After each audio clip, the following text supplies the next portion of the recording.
Good afternoon, everyone. We have Coach Saleh available. We may begin with questions. Robert, a quick two-parter for you. The first one is just, do you guys plan on adding a quarterback this week? That one's a Joe question. Okay. And then the second, just quick one to follow up, Robert, is that I know last night you kind of said that, or you did say that you're sticking with Zach Wilson. He gives you guys the best chance to win. When you look at just about every major statistical category, Zach ranks last, close to last, bottom three. I can't help but think that if any other position on the team was performing that poorly, you guys are bringing in competition, or at least making that player compete for that starting job and earn that starting job. Why is that not necessarily the case right now with Zach Wilson? No, it's a fair question. Sometimes stats don't. The box score doesn't always tell the story, Connor, and it is a fair question, But you've got to tell the truth on what you see on tape. Are there things that he can do better? Of course. Are there things that we can do better around him as teammates? Of course. Are there things that we can do better as a coaching staff? Absolutely. At the end of the day, everyone's held accountable to the results on the football field. We all are. Whether it be drop passes, a misprotection, whatever it might be, looking at the box score isn't always going to tell you the true story. So what did you see on tape now looking back on it? You know what? There were some missed opportunities for sure. Felt like our run game again. It's just not going. It's not going the way we want it to go early in the season. We had a really nice week one. These last 2 weeks, obviously, have seen some heavy fronts to keep our run game in check. Our third down efficiency has been god awful over the last really these 3 games, which is not giving us an opportunity to stack more plays together to give us more opportunities to be productive.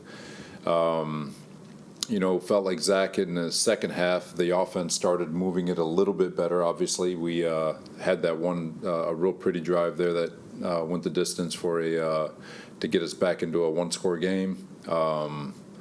But there's things that we need to get better at and in a hurry.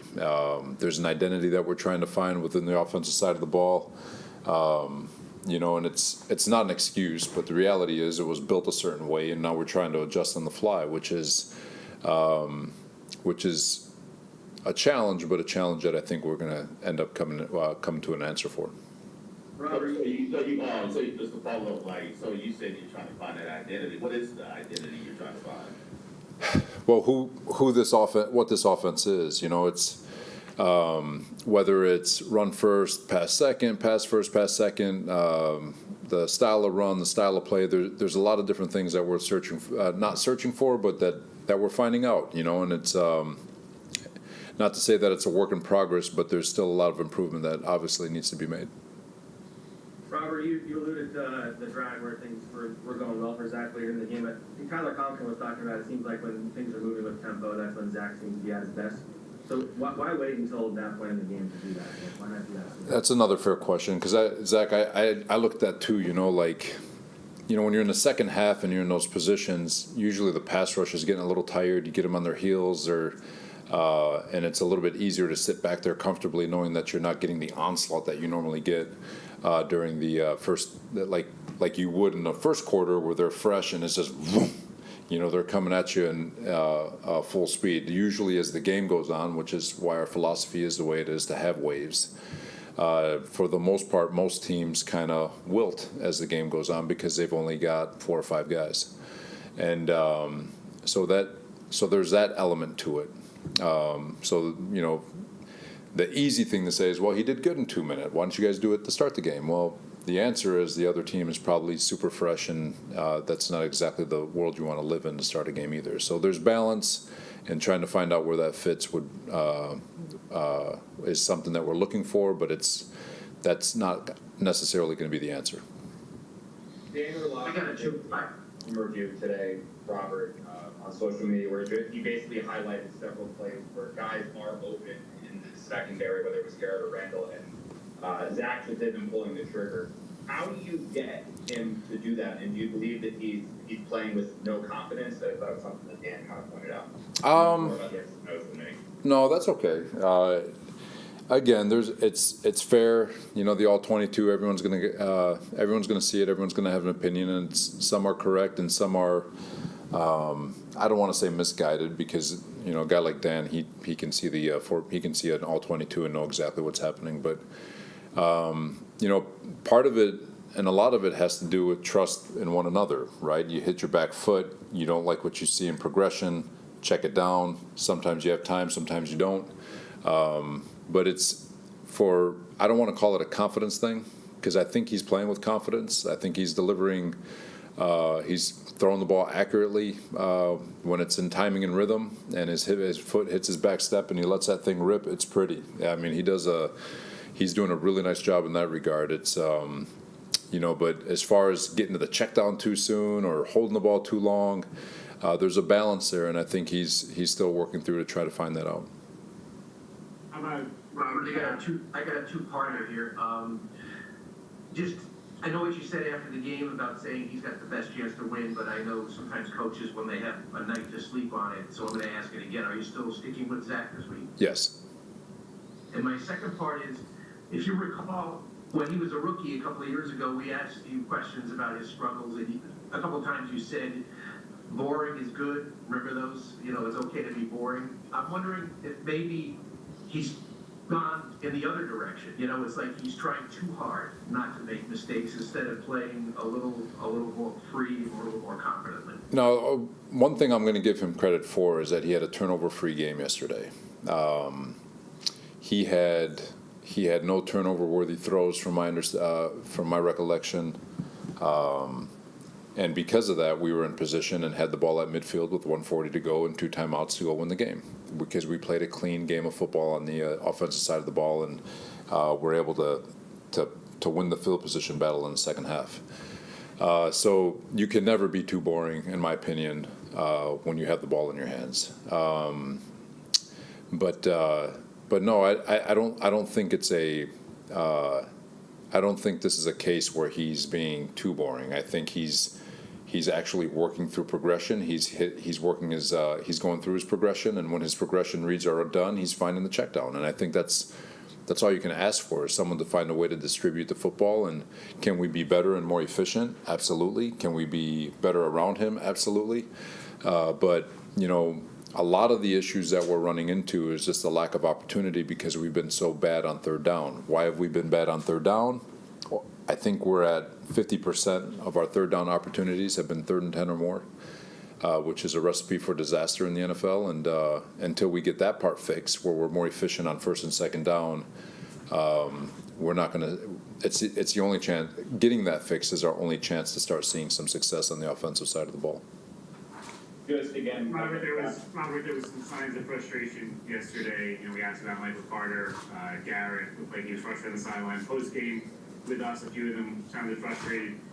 Do you feel like you have a frustrated football team right now? And did you kind of deliver any message today to try to stem that? Yeah, anytime you're not feeling success, you're going to have a little frustration because guys they're competitors. Garrett Wilson is not the first nor the last receiver in the NFL to want the ball. Newsflash for the world out there. They all want the ball. They all feel like they're deserving of the ball. And if he didn't want the ball, I'd question whether or not he was worth a damn. The guy wants the ball, and so he's going to challenge and just fight to get every ball. No different than every receiver in football. Period. So I want that from him.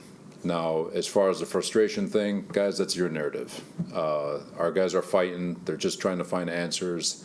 They're trying to find ways to get production for the offense so we can move the ball and score points. That's where their hearts are.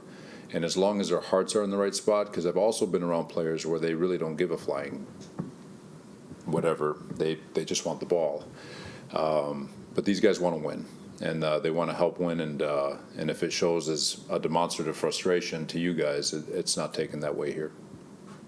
So just okay. I know you're confident in Zach, and obviously, you know, he's gonna be the starter, but what gives you the confidence that he's gonna turn things around? Because, I mean, last year you benched him twice, so what makes you give him the confidence, and why remain loyal to somebody that clearly that, you know, you ended up benching and, you know, didn't have the confidence in a year ago? Well, part of it, guys, you know, like, you know, the word benching and all that stuff, like, there's context to it, right? You know, there was a visual lack of confidence from a year ago in terms of what we see that you guys don't with regards to practice. With regard to Zach, 2023 Zach, I know it's going to go on deaf ears and whatever, but what we see on a day in and day out basis is a young man who is much improved from a year ago. He's much more confident. He's much more accurate. He's got much more command of the huddle. He looks better in the pocket.